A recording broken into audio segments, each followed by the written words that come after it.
अस्सलाम वालेकुम।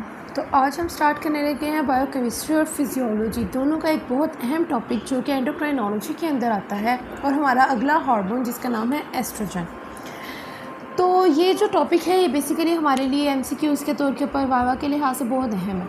अगर हम इसको स्टार्ट करें तो फर्स्ट ऑफ़ ऑल पहली बात ये आ जाएगी कि ये एक फ़ीमेल सेक्स हार्मोन है, मतलब ये कि ये स्पेसिफ़िकली फ़ीमेल्स के अंदर रिलीज़ होता है। उसके बाद दूसरी बात ये आ गई कि ये क्या होता है, ये रिलीज़ होता है फ्रॉम एड्रीनल ग्लैंड्स, ओवरीज और फैटी टिश्यूज़। इन तीन जगह के ऊपर ये वाला हार्मोन जो है एस्ट्रोजन जिसका नाम है वो रिलीज़ होता है और ये रिस्पॉन्सिबल है प्यूबर्टी की एज के अंदर, प्यूबर्टी मतलब 13 से 19 साल की उम्र के अंदर ब्रेस्ट के डेवलपमेंट के लिए, उसके साथ साथ मेंस्ट्रुअल साइकिल के अंदर यूट्रस की लाइनिंग की ग्रोथ के लिए। दो काम अहम कर रहा है। क्या कर रहा है? पहली बात ये कि ये प्यूबर्टी की एज के अंदर ब्रेस्ट की डेवलपमेंट करवा रहा है और दूसरा काम ये कर रहा है कि ये मेंस्ट्रुअल साइकिल के दौरान यूट्रस लाइनिंग की ग्रोथ करवाता है।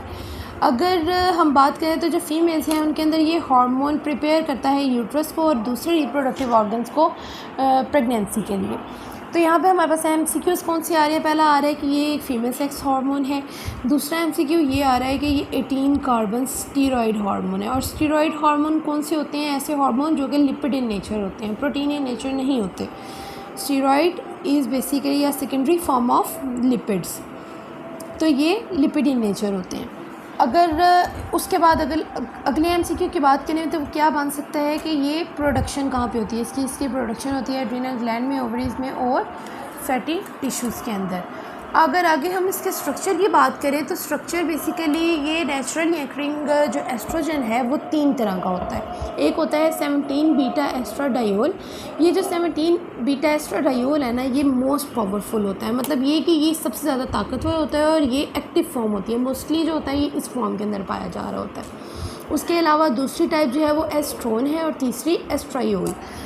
अगर फर्दर बात करें हम लोग एस्ट्रोजन के एक्शंस के बारे में तो हम लोग वन बाय वन करके डिफरेंट जो हमारे बॉडी के सिस्टम्स हैं या ऑर्गन्स हैं उनके ऊपर इसके एक्शंस की बात करेंगे।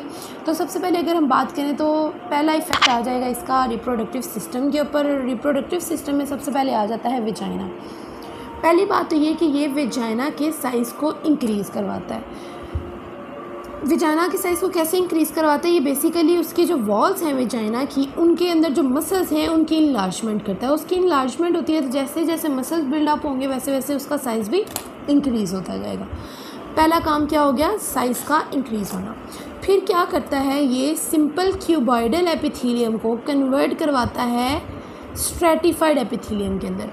अब ये क्यूबॉइडल एपिथेलियम और स्ट्रेटिफाइड एपिथेलियम के अंदर कन्वर्जन का मकसद क्या है? ये इसलिए करवाता है ताकि जो वेजाइना है वो किसी भी किस्म के इन्फेक्शन या किसी किस्म के ट्रॉमा का मतलब किसी किस्म का इन्फेक्शन हो सकता है, किसी किस्म का पैथोजेनिक अटैक हो सकता है, किसी किस्म की इंजरी हो सकती है, तो इससे प्रोटेक्ट करता है जो है बॉडी को। उसके बाद ये क्या करता है? ये ग्लाइकोजन की डेपोजिशन को इंक्रीज़ करवाता है। अब ग्लाइकोजन की डेपोजिशन का क्या मतलब है? ये बेसिकली क्या करता है? ये वेजाइना के अंदर ग्लाइकोजन की मिकदार को बढ़ा देता है। अब उसका मकसद क्या होता है? अब जो वेजाइना के अंदर बैक्टीरियाज होते हैं ना, वो क्या करते हैं कि वो जो ये ग्लाइकोजन जिसको वो स्टोर कर रहे हैं ना, वो ग्लाइकोजन को कन्वर्ट करवाते हैं इनटू लैक्टिक एसिड। अब ये लैक्टिक एसिड जो होता है ना, बेसिकली ये एक एसिड है और एसिड होने की वजह से इसकी जो पीएच होती है वो एसिडिक होती है। तो इससे क्या होगा? जब ग्लाइकोजन ज़्यादा होगा तो ज़्यादा लैक्टिक एसिड बनेगा और उसकी वजह से क्या होगा? जो वेजाइना की पीएच है वो ज़्यादा एसिडिक हो जाएगी उसके अंदर मौजूद बैक्टीरिया से। यहाँ पे अब आपका एक एमसीक्यू आ रहा है कि जो वेजाइना है वहाँ पे ग्लाइकोजन से लैक्टिक एसिड कौन सी चीज़ है जो प्रोड्यूस करवा रही है? वो बैक्टीरियाज प्रोड्यूस करवा रहे हैं। अगर हम एक्सटर्नल जेनिटेलिया की बात करें, एक्सटर्नल ऑर्गन्स की बात करें या एक्सटर्नल जो वेजाइना के या रिप्रोडक्टिव ऑर्गन्स की बात करें तो उसके अंदर हमारे पास पहली बात तो ये कि इंक्रीज़ करवाता है क्लिटोरिस और लेबिया माइनोरा के साइज़ को। उसके साथ साथ ये क्या करता है? ये प्यूबिस के अंदर और लेबिया मेजोरा के ऊपर फ़ैट की जो आमदो रफ्ता है उसको इंक्रीज़ करवा देता है, फ़ैट को ज़्यादा इंक्रीज़ करवा देता है, फ़ैट की मिकदार को ज़्यादा बढ़ा देता है। उसके बाद अगर हम अगली बात करें सर्विक्स की, तो सर्विक्स बेसिकली वो पार्ट होता है जो कि कनेक्ट करवा रहा होता है यूट्रस को वेजाइना के साथ। मतलब ये कि it is a point where uterus and vagina are join with each other. पहली बात तो ये कि ये उसके साइज़ को इन इनलार्जमेंट करवाता है, उसके साइज़ को बड़ा करता है। उसके साथ साथ ही क्या करता है, ये एपिथेलियम को स्ट्रेटिफाइड करता है। जिस तरह से यहाँ पे एपिथेलियम को, क्यूबॉइडल एपिथेलियम को स्ट्रेटिफाइड एपिथेलियम में कन्वर्ट करवा रहा था ना, यहाँ पे भी ये क्या करेगा, यहाँ पे जो एपिथेलियम मौजूद है उसको भी लेयर्स की फॉर्म के अंदर स्ट्रेटिफाइड एपिथेलियम के अंदर कन्वर्ट करवाएगा। उसके बाद ये क्या करता है, ये अल्कलाइन सिक्रेशन को इंक्रीज़ करवाता है। अब जैसे कि हम जानते हैं जो वेजाइना की पीएच है वो है एसिडिक। अब अगर हम वेजाइना की बात करें और यूट्रस की जो पीएच है वो अगर एसिडिक हो जाएगी तो उससे क्या होगा, उससे जो है अगर फीमेल कंसीव करी है तो बेबी को भी प्रॉब्लम होगा और वैसे भी प्रॉब्लम्स क्रिएट हो सकती हैं। तो इसलिए क्या होता है, ये जो सर्विक्स होता है ना, इसके ऊपर क्या करता है ये वाला हार्मोन, उसके अंदर एसिडिक की बजाय बेसिक जो है वो बेसिसिटी को इंक्रीज़ करवाता है। अब बेसिसिटी इंक्रीज़ करवाने का क्या मकसद है, क्या होगा, यूट्रस फॉर एग्जांपल अगर बेसिक है और वेजाइना एसिडिक है तो क्या होगा, अगर ये दोनों आपस में मिलेंगे तो सीवियर रिएक्शंस कॉज हो सकते हैं। अब सर्विक्स क्या करवाता है, ये आहिस्ता आहिस्ता करके जो है ना अल्कलाइन जो है सिक्रेशन करवाता है। अब इसका मकसद ये होता है कि ये जो अल्कलाइन सिक्रेशन है ना, जब ये वेजाइना की एसिडिक सिक्रेशन के साथ मिले तो ये जो है ये न्यूट्रलाइज हो जाए। अब जब एक चीज़ एसिडिक है और एक चीज़ बेसिक है, जब ये इन दोनों का आपस में क्रॉस आएगा तो ये जब मिलेंगे तो आपस में क्या करेंगे, ये न्यूट्रलाइज हो जाएंगे, एक दूसरे को कैंसिल कर देंगे। तो उससे क्या होगा, उससे जो है ये वेजाइना की जो एसिडिक पीएच है वो एज सच यूट्रस की बेसिक पीएच को इफ़ेक्ट नहीं करेगी। आगे अगर हम बात करें यूट्रस के ऊपर इफ़ेक्ट के ऊपर, यूट्रस के ऊपर इसका इफ़ेक्ट क्या होता है, तो पहली बात तो ये कि यूट्रस के साइज़ को इंक्रीज़ करवाता है। दूसरी बात ये कि यहाँ पे क्यूबॉइडल एपिथेलियम को कॉलमनर एपिथेलियम में कन्वर्ट करवाता है। अब यहाँ पे दो चीज़ें आ रही हैं हमारे पास, दो चीज़ें क्या आ रही हैं, यहाँ पे हमने वेजाइना के अंदर भी देखा था कि ये क्या करता है, ये चेंज करवाता है वेजाइना के अंदर क्यूबॉइडल एपिथेलियम को स्ट्रेटिफाइड एपिथेलियम के अंदर। पहला एपिथेलियम की कन्वर्जन कहाँ पे हो रही है, वेजाइना के अंदर। दूसरी एपिथेलियम की कन्वर्जन हो रही है यूट्रस के अंदर। अब यूट्रस के अंदर ये क्या करता है, ये क्यूबॉइडल एपिथेलियम को कॉलमनर एपिथेलियम में कन्वर्ट करवाता है। कॉलमनर का मतलब है कॉलम्स की फॉर्म के अंदर, कॉलमनर एपिथेलियम में कन्वर्ट करवाता है। उसके साथ साथ ये यूट्राइन ग्लैंड्स की ग्रोथ को इंक्रीज़ करवाता है। यूट्राइन ग्लैंड्स मतलब वो वाले ग्लैंड जो कि यूट्रस के अंदर प्रेजेंट है। उसके साथ साथ वेस्क्युलैरिटी को इंक्रीज़ करता है। वेस्क्युलैरिटी क्या होती है, बेसिकली वेसल्स जो होती हैं उनकी मिकदार को बढ़ाता है ताकि जो सप्लाई है ओवरऑल जितनी भी चीज़ें उनकी सप्लाई इंक्रीज़ हो सके। या अगर फॉर एग्जांपल फ़ीमेल कंसीव कर रही है तो उसको खाना, उसकी जो बेबी है उसको खाना प्रॉपर नहीं मिल सके, इसलिए वेस्कुलैरिटी में इंक्रीज़ करवाता है। उसके साथ साथ ये ग्लाइकोजन की मिकदार को भी बढ़ाता है।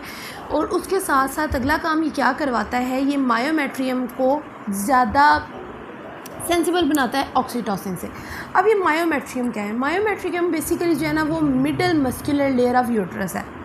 Myometrium is the middle muscular layer of uterus. Uterus की जो है ना लेयर्स, उनमें से जो मिडल लेयर होती है उसे हम मायोमेट्रियम कहते हैं। तो ये क्या करता है, ये ऑक्सीटोसिन से मायोमेट्रियम की सेंसिबिलिटी को इंक्रीज़ करवाता है। मतलब ये कि मायोमेट्रियम को इस काबिल बना देता है कि अगर बिल्कुल थोड़ी मिकदार के अंदर भी ऑक्सीटोसिन आ रहा है ना तो ये उसको सेंस करेगी और सेंस करने के बाद उसके अगेंस्ट जो है वो रिस्पॉन्स प्रोड्यूस करेगी। अगर फर्दर बात करें इफ़ेक्ट्स उसके फेलोपियन ट्यूब्स के ऊपर, तो फेलोपियन ट्यूब्स के ऊपर आप सबको पता होना चाहिए, फेलोपियन ट्यूब्स जो हैं वो ऐसी साइट है जहाँ पे फर्टिलाइजेशन हो रही होती है। It is the main point and most important point. MCQs के तौर के ऊपर ये बहुत ज़्यादा आता है कि फर्टिलाइजेशन जो होती है वो कहाँ पे हो रही होती है। तो जो फर्टिलाइजेशन होती है, फॉर्मेशन ऑफ जाइगोट एम्ब्रियो, ये फेलोपियन ट्यूब्स के अंदर हो रही होती है। अब इसके ऊपर इफ़ेक्ट्स की बात करें तो ये क्या करता है, पहली बात तो ये कि ये ग्लैंडुलर टिश्यूज़ जो हैं उनकी प्रोलिफरेशन करवाता है। प्रोलिफरेशन का मतलब होता है growth and development, growth and development. Growth and development को हम प्रोलिफरेशन कहते हैं। ये क्या करता है, ये जो वहाँ पे ग्लैंडुलर टिश्यूज़ हैं, ग्लैंडुलर टिश्यू मतलब ऐसे टिश्यूज़ जो कि ग्लैंड के तौर के ऊपर काम कर रहे हैं, उनकी ग्रोथ एंड डेवलपमेंट करवाता है। उसके साथ साथ ये क्या करवाता है, ये सीलिएटेड एपिथेलियल सेल्स की नंबर और एक्टिविटी को भी इंक्रीज़ करवाता है। अब एपिथेलियल सेल्स तो जैसे मैंने ऑलरेडी आप लोगों को बताया, जो लाइनिंग होती है मोस्ट ऑफ द टाइम्स वो एपिथेलियल सेल्स से मिलके बनी हुई होती है। ये क्या करता है, ये सीलिएटेड। अब सीलिएटेड का मतलब क्या है, फॉर एग्जांपल ये एपिथेलियल सेल्स की एक लेयर है तो इसके ऊपर सीलिया छोटे छोटे मौजूद होंगे। अब सीलियास क्या है, जैसे छोटे छोटे से बाल समझ लें आप मौजूद हैं। अब वो क्या करते हैं, वो उसकी मूवमेंट को भी सपोर्ट करेंगे, ठीक है, उसके साथ साथ ये प्रोटेक्शन में भी अपना रोल प्ले करेंगे। तो ये क्या करता है, ये उनकी एक्टिविटी, उनके काम को भी इंक्रीज़ करवाता है और उनके नंबर को भी इंक्रीज़ करवाता है। उसके साथ साथ ये क्या करता है, ये पेरिस्टाल्टिक कंट्रैक्शन करवाता है, जिससे फर्टिलाइजेशन ज़्यादा होती है। अब कंट्रैक्शन का मकसद ये है कि वो तेज़ी के साथ जो है वो स्पर्म एंड एग को मौका देता है कि वो कंट्रैक्ट करें और कंट्रैक्शन की वजह से वो तेज़ी के साथ मूव करें और उस मूवमेंट की वजह से फर्टिलाइजेशन के जो चांसेस हैं वो इंक्रीज़ कर जाते हैं। उसके बाद अगर ओवरीज़ की बात करें तो ये क्या करता है, ये इनहिबिट कर देता है luteinizing hormone. LH stands for luteinizing hormone and FSH stands for follicle stimulating hormone. Luteinizing